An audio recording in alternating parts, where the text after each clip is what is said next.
তো আমি এখন কোন জায়গায় আছি আপনারা যারা যারা জানেন কমেন্টে বলে যাবেন। তো আমি কোথায় আসছি জানেন নাকি?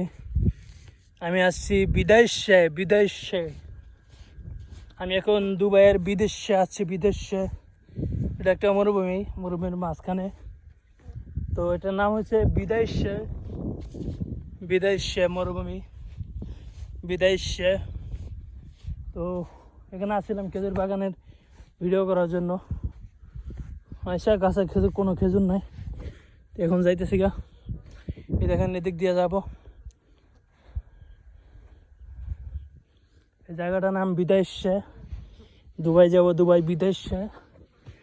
যারা যারা বিদেশে আইতে চান আইসা পড়েন, বালুর ভিতরে ছেড়ে দেবে আপনাকে। সকাল 8টা বাজে দিয়ে যাবে, বিকাল 5টা বাজে নিয়ে যাবে। বালুর মাঝখান থেকে পুরো বালু আর বালু।